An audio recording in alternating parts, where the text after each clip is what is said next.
नमस्कार दोस्तों, आप सभी का स्वागत है जीके भाई दिवानसर यूट्यूब चैनल पर।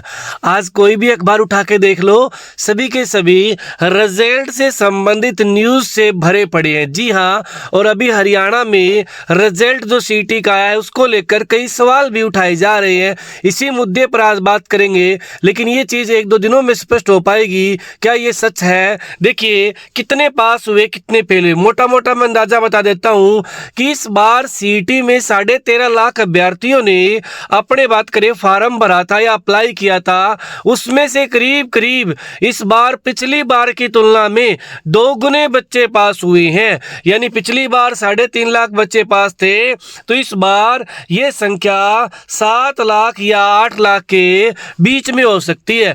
आधिकारिक रूप से अभी तक एचएसएससी के द्वारा ये पुष्टि नहीं की गई है कि कितने बच्चे पास हुए हैं, लेकिन एक मोटा अंदाजा लगाया जा रहा है कि इस बार 7 से 8 लाख के बीच में बच्चे पास हुए हैं।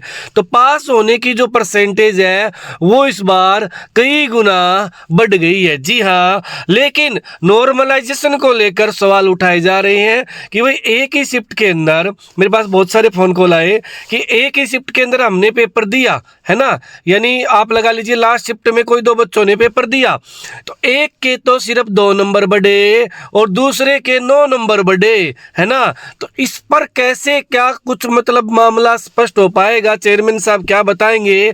इसके लिए चेयरमैन साहब ने कमेटी गठित की है, जिस पर क्या है आप विचार करें। कमेटी इस पर आप अपनी आपत्ति आधिकारिक वेबसाइट पर क्या है जाकर अपलोड कर सकते हैं जो आपकी प्रॉब्लम है। मैं आपको दिखा देता हूं, लीजिए यहाँ पर दिखा हुआ है कि भाई सीटी में 7 लाख पास, नॉर्मलाइजेशन पर उठे सवाल, है ना। और ये सवाल मेरे पास भी बहुत सारे फोन मैसेज आए जी, हम 2 बहन भाई एक ही शिफ्ट में थे और एक के 5 नंबर बढ़ गए, एक के 1 नंबर बढ़ा। हो सकता है कि भाई थोड़ा बहुत गैप, 2-3 नंबर का गैप तो ना क्या होता है कि जैसे रिवाइज आंसर की होती है उसमें आ जाता है। हो सकता है रिवाइज आंसर की भाई एक के 1% गलत हो गया और एक का 1 सही हो गया, 2 नंबर का अंतर आ गया ना सीधा सीधा, तो वो एक तो रिवाइज आंसर की जारी की जाए एचएसएससी के द्वारा ताकि स्पष्ट हो पाए। और नॉर्मलाइजेशन को लेकर जो सवाल उठाए जा रहे हैं, बहुत सारे बच्चे कह रहे हमारे बहुत कम हो गए, है ना। तो देखिए, कम की बात करें तो ज़्यादा कम नहीं, जो सबसे आसान शिफ्ट थी जिनके नंबर, देखो अब बहुत सारे ऐसे बुरा भी मान जाएंगे जिनके नंबर कम से कम 15 के नियर बाई काटने चाहिए थे, है ना, 15 के नियर बाई, कम से कम 10 तो काटते, तो लेकिन उनके 4 नंबर कटे हैं भाई, है ना, जो सबसे आसान शिफ्ट थी।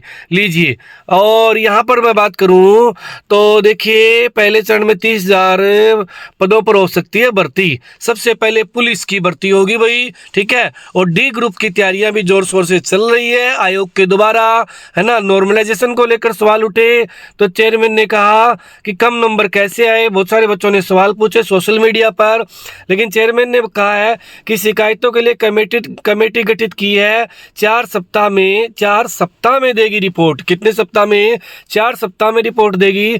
चेयरमैन साहब ने कमेटी गठित की है और आधिकारिक वेबसाइट पे जाकर आप अपनी आपत्ति अपलोड कर सकते हैं, ठीक है। ये भी चेयरमैन साहब ने कहा है कि भाई अपने बात करें, आप अपनी आपत्ति दर्ज कर सकते हैं। इसके अलावा और क्या क्या न्यूज़ है वो भी देख लेते हैं। लीजिए, ग्रुप डी का होगा सीईटी, बिल्कुल डी ग्रुप की तैयारियां जोर शोर पे है। और कल की बात करें तो चेयरमैन साहब अपने हरियाणा के माननीय मुख्यमंत्री साहब ने अपने वही पुलिस को लेकर जो भर्ती को लेकर जो बात कही है, एक तो भाई महिलाओं की संख्या 15 से 25% की जाएगी और जल्द ही 6,000 पदों पर सीधी भर्ती की जाएगी, जिनमें से 1250 महिलाओं के लिए पद आरक्षित होंगे। हरियाणा पुलिस की न्यूज़ है, बहुत ही जल्द डी ग्रुप का हरियाणा पुलिस की प्रोसेसिंग शुरू होने वाली है। और बाकी वही अपने बात की जाए तो 10 तारीख तक, 10 दिसंबर तक डाटा मांगा गया सभी डिपार्टमेंट से कि आप 10 दिसंबर तक पूरा डाटा दीजिए, 10 दिसंबर तक पूरा डाटा दीजिए।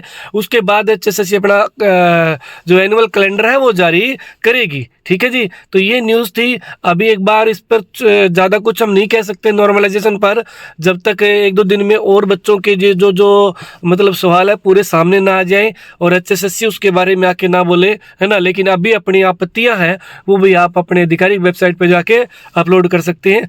राम राम, नमस्ते जी, मिलते हैं अगली वीडियो में। Good bye.